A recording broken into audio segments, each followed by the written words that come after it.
people out there that are, fundamentalist Christians who smoke DMT? Oh, yeah, definitely, definitely. We have a lot of listeners from all different types of religions and backgrounds, and they've written us and said, hey, we've tried this, and it's really opened our eyes and made us even stronger in our faith. Well, that's great news, yeah. Well, that's really very powerful confirmation.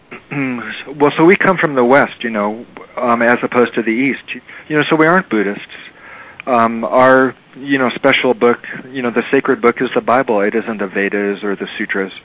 And, the stories of the Bible permeate our culture, Abraham and, Moses and the Exodus and Mount Sinai and the Ten Commandments.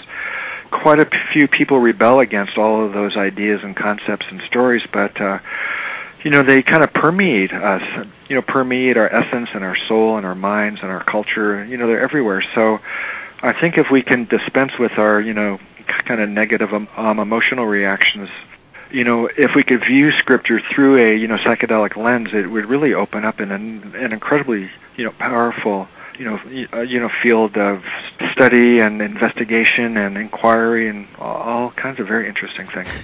If someone was interested in doing the DMT for the first time, what would you suggest to them that how would you suggest that they prepare themselves? And what type of mindset should they be in, and what should they seek out of it?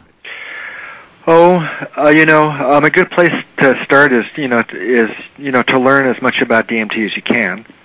So that's like a good place to start is, my DMT book, obviously. And also, I contribute a pretty interesting, chapter at the end of the Inner Paths, book, which is called Getting Ready for the Journey. And it's a, fairly long chapter, around 25, 30 pages. And it gives a, fairly step-by-step approach to, kind of getting ready for your, first big, psychedelic experience.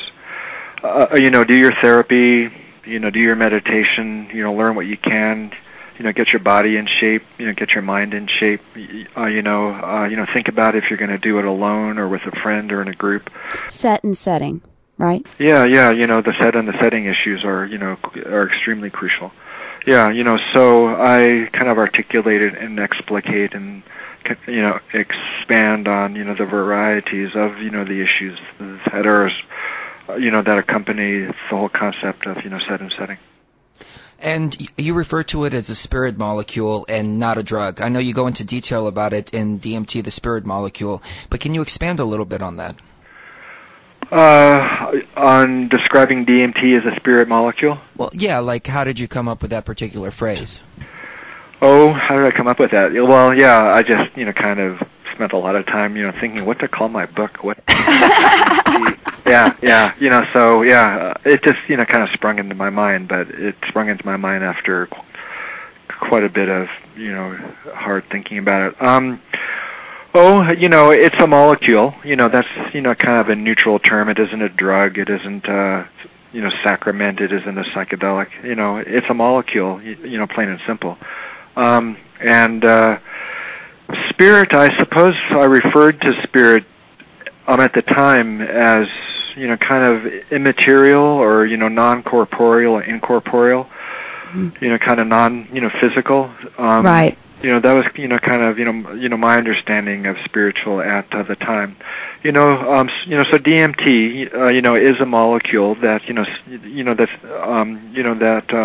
seemed to lead people, to the perception or the entry into states of mind or existence, that were incorporeal, non-physical.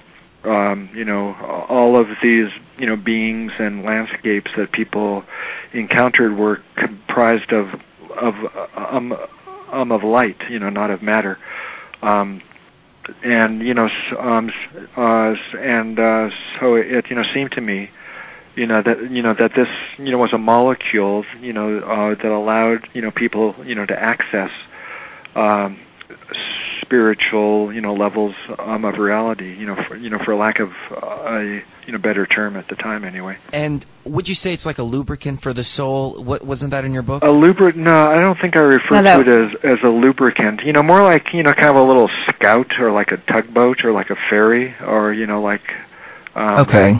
Yeah, kind of like a helper, as it were. I just had another question for you, Dr. Strassman. What about psychedelic virgins? People who have never done psychedelics before. Would you consider them good candidates for DMT usage, or would you prefer that they use other psychedelics first to get their feet wet in that field of psychoactives before moving on to DMT? Well, I could maybe even, kind of throw in my disclaimer again. I don't encourage people to right. do drugs or break the law. Right.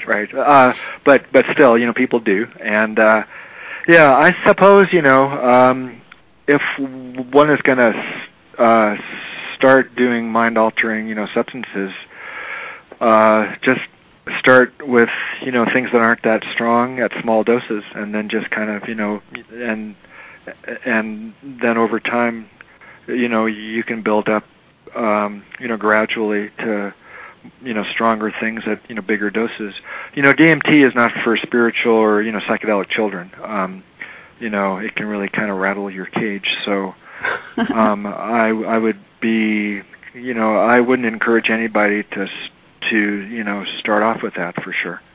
And once again, ladies and gentlemen, we are speaking with Dr. Rick Strassman. You can find his work at rickstrassman.com, amazon.com. His books are called DMT, The Spirit Molecule, and Inner Paths to Outer Space. Dr. Strassman, is there anything you'd like to say before we wrap it up? Well,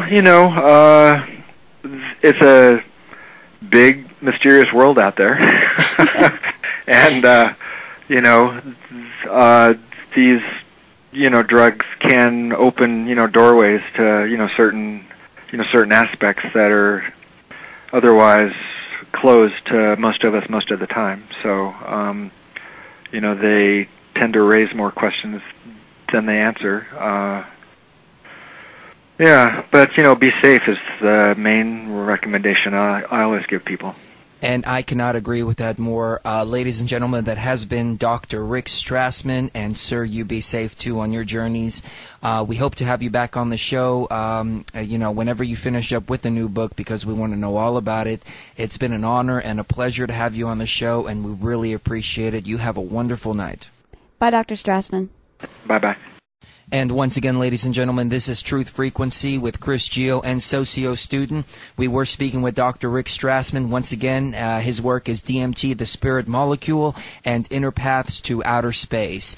You can find it on Amazon.com, and his official website is rickstrassman.com. And also be on the lookout for his newest book, Souls of Prophecy, coming out sometime next summer, is what he said? That's going to be a really, really good one. Yeah, it is. Ladies and gentlemen, this has been Truth Frequency. We appreciate you tuning in, and we'll see you next week, every Thursday, 7 p.m. Central Time at truthfrequency.com. The guests just keep getting better and better, huh? They do. The shows keeps getting better and better. But hey, y'all have a good night. Good night, everyone. With the renegades, castaways, outlaws to the game like Tom.